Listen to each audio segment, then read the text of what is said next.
Ladies and gentlemen, we cannot have a week go by without some Mason Mount news, and it's the same old news over and over again, as you can see here.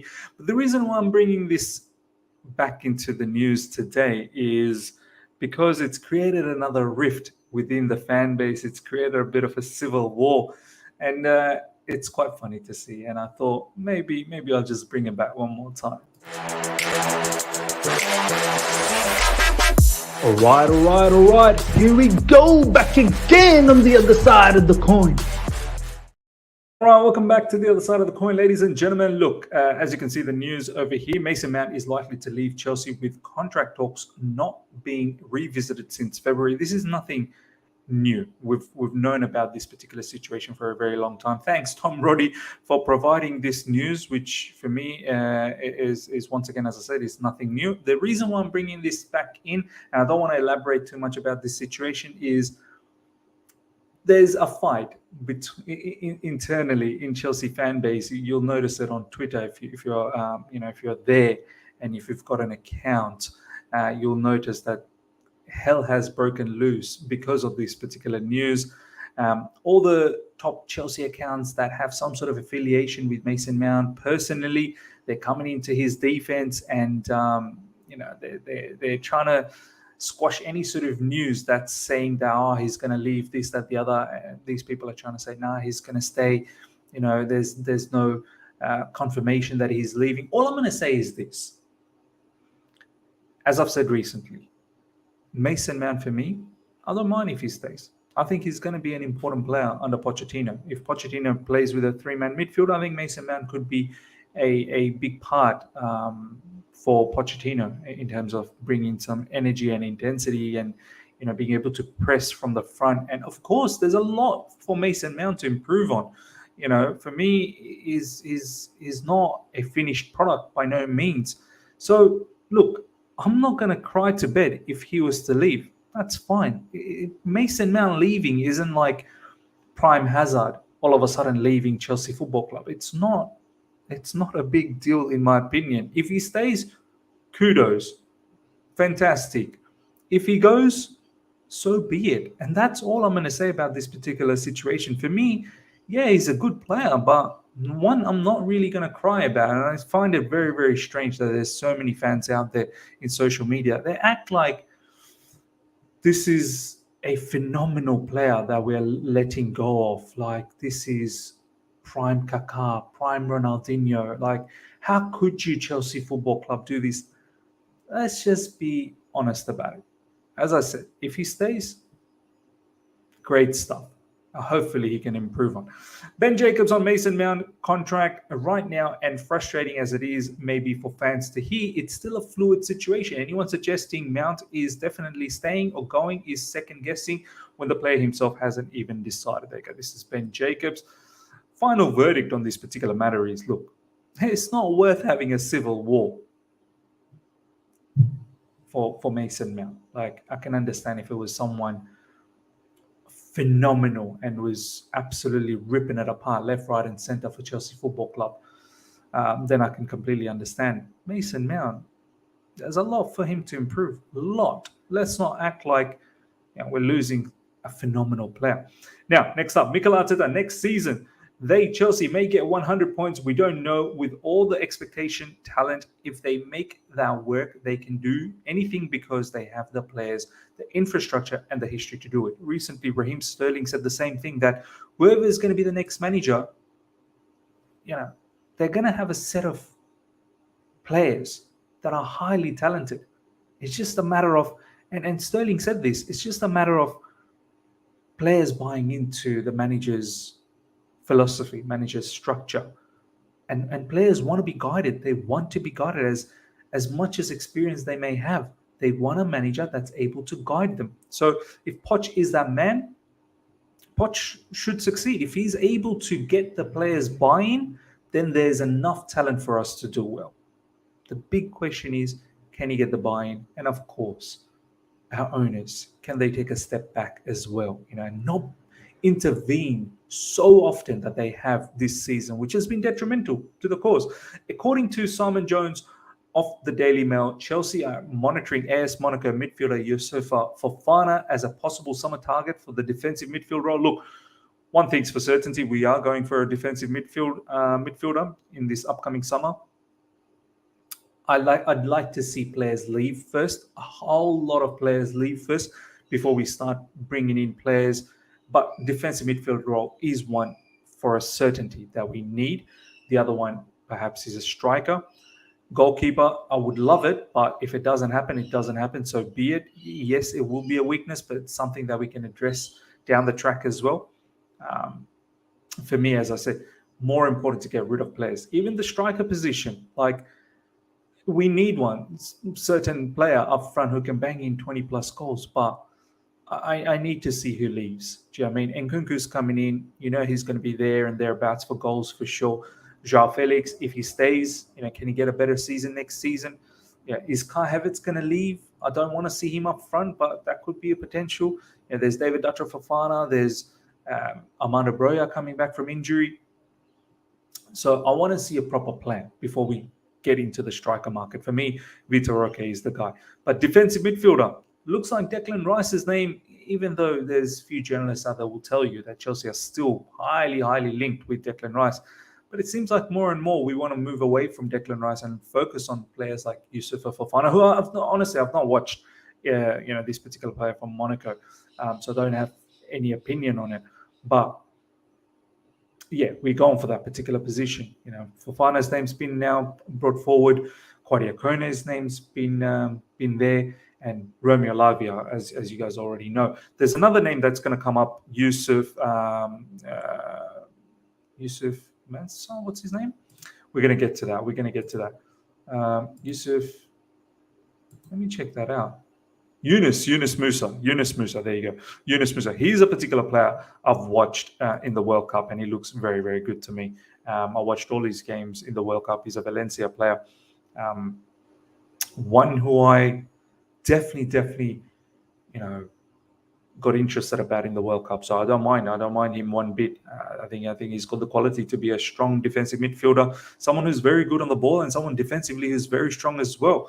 Next up, ladies and gentlemen, Fabrizio Romano. Chelsea wanted Rafael Leao last August, but they then invested in Micah Richards instead. Leao is very happy at Milan.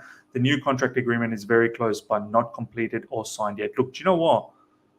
Kudos to Rafael Leao. Like, in recent tweets, there's been some tweets that's been floating around that Rafael Leao doesn't want to go to a particular club where he's going to be an understudy. Look at Micah Richards. He's come in and he doesn't get a start. He's the future, apparently, and he doesn't get a start. Do you know what I mean? So I'm glad Rafael Leao stayed and he's appreciated at Milan.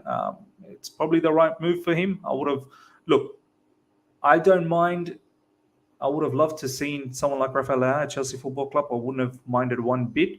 But one thing I have to say about Rafael Leao, he is temperamental. He's a moody player. If he's in the mood, then he's going to do exceptionally well. If he's not in the mood, then he's truly not going to perform. I've seen him do that for AC Milan, and I've seen him do that for Portugal as well. We in social media only get to see when he's had a banging match, and then all those clips go left, right, and center. We don't get to see week in, week out what's going on. I've seen AC Milan a few times throughout this season, and there are times where Rafael Leao is simply not in the mood. He's not going to track back. He's not going to work hard. But when he's in the mood, he'll do all of that. So how can we, if you get a player like Rafael Leao, let's just say, for instance, I don't think we will anymore, but if you ever do get a player like Rafael Leao, it's very important to realize how can you keep these players motivated. But look, the point of the news is that, look, I'm glad he stayed at Milan. He's appreciated there. If he had come to Chelsea, you get the same treatment as Micah Richards. And let's be honest, I'm pretty certain Micah Richards is not entirely happy. Fabrizio Romano, I've mentioned Arsenal and Chelsea's interest in Yunus Musa, and it is the case that they are following Musa since January. Inter as well. At the moment, it's just scouting and not advanced yet, but Musa has good chances to move this summer. I like Yunus Musa. As I said, I've watched him play for USA in the World Cup against England, Iran, and I believe I can't remember who the other team is, but the third team.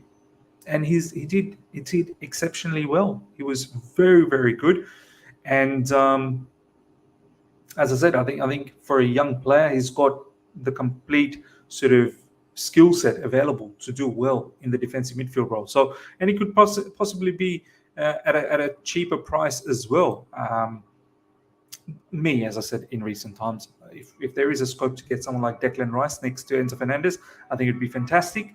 Declan Rice, he's a quality defensive midfielder. He really is. The reason why I vouched against it previously is because I didn't know that we were going to get a player like Enzo Fernandez in midfield. Now that we have a ball-playing maestro, and someone like Declan Rice to be the deepest midfielder and sort of break down the play, win the ball back, and just do the simple stuff, I think Declan Rice can definitely do that. And he's a top quality player in the Premier League. And if we want to do well, we need quality. But then again, looks like we're not looking to entertain that level of price. West Ham are going to be surviving in this season. They're not going to get relegated, looks like, which will mean West Ham is going to ask for a huge price. And on top of that, Declan Rice, I think he's got aspirations to play in Europe. We're not going to have any European football. Things with Ivan Toney could move in the summer. At the moment, there's not something concrete with clubs, but I'm told he's open to make a top club move in the summer, so it's one to watch for sure. Look, as I've said in recent times, I don't mind Ivan Toney. He's a very, very superb striker. There's no doubts about that. Now, the things that he does at Brentford, his hold up, his link up, his pace, his physicality, brilliant. His finishing, excellent. I think he'll definitely work at Chelsea Football Club, in my opinion. My only thing is a couple of things. Obviously, the gambling issue, he's going to get a ban. He definitely will get a ban. Now, how long is that ban going to be? We don't know. And the other thing is, I find his character at times is a bit strange. He does some crazy stuff off field at times. And if you want to see some of his shenanigans, just type up on Twitter, Ivan Toney, controversies, you'll see. And that's what bothers me, man. Like, can he keep his temperament to a level where I don't want to see a whole heap of news about Ivan Toney. So I think the word is we're not really gonna focus too much on Ivan Toney because of that gambling situation. But I know a lot of you guys like Ivan Toney. I myself like Ivan Toney. Once again, he's going to cost a lot of money as well. Micah Richards, Chelsea's situation is really starting to frustrate me. I have heard so many complaints about the manager, the owner, about not having a striker enough. Sometimes as a player, it becomes about personal pride and putting things right yourself. They have got an outstanding chance to answer their critics at Arsenal tomorrow. If I was in that group now, I would be desperate for the next game to put things right. I hope they are feeling the same. Look, I've said it once again in recent times that where is the pride for the players? I know there's so many things that are going wrong, but these players are somewhat culpable, not completely, somewhat definitely culpable. Where's your pride now to just lift yourself up and do things? Don't worry even about the fans anymore. Like, we're frustrated as it is. You just play for yourself. Just give it your best so that you can turn around and say, do you know what? I've put my best foot forward. That's all I ask for. Against Arsenal, boy, if we can steal a point and if we can somehow miraculously get a win, it's just going to be so fantastic. These players, we've now gone 5 out of 5 losses on top of all the bad run of games that, run of results that we had so far this season. Time to just change things around a little bit if you can. And this is... you can't get a bigger stage right now, this time of the season, away from home, Emirates, to be able to dent another blow to Arsenal's title aspirations. I mean, that in itself should be a huge, huge motivation to be able to knock one of your rivals out, London rivals out of the race. It would bring so much joy, the banter we're going to be able to give Arsenal Football Club. I hope the players can pull out a really good performance. 2 members of Chelsea's board went to Barcelona last week to meet Pochettino. Crucial points like length of contract and long-term projects still being discussed. Look, I don't know what's the hold up with this particular situation. I really don't understand why Pochettino hasn't been signed up as yet.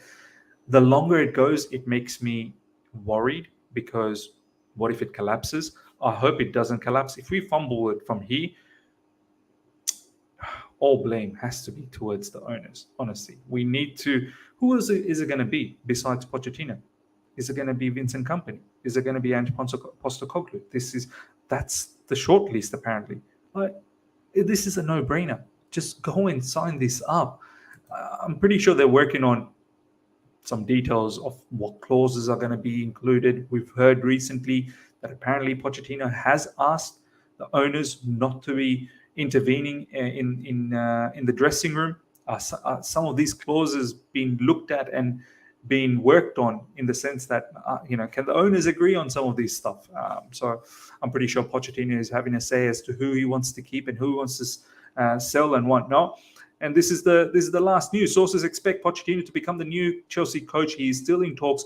Pochettino is understood to be keen on a core of homegrown players as he held at Spurs. So look, homegrown players, whether it's from the academy or players that's been English background and whatnot, they are going to fetch a lot of money. Like, as much as Pochettino wants to keep them, no problems. I understand. This is how he worked at Spurs as well. Just had a whole heap of homegrown players that he felt that gave more to the club. So I can understand the angle. But in this particular window that's coming up, we're going to be looking at selling a lot of these homegrown players because they're going to fetch a lot of money. Whether we like it or not, we need to balance our books or we're going to be in deep, deep trouble, ladies and gentlemen. So yeah, once again, ladies and gentlemen, let me know how you felt about every single bit of news that we've gone through. A whole heap of transfer stuff as well. Some news about Pochettino and Mason Mount earlier on. Just let me know your comments in the section below, in the comment section below. Hope you guys have enjoyed this. Smash the like button if you're here for the first time. Subscribe. Make sure you subscribe. We're so close to 22,000, less than 100. I think about 80 to go or 70 to go. So let's get there. And we shall see you guys for a live tomorrow for the preview to the Arsenal game. Man, so tough to do previews now when you expect to lose. So we'll do that nonetheless. I think it's going to be quite fun. And fun as in it's going to be quite funny. And then we've got the watch along to look forward to. Until next time, everyone. Take care. See ya.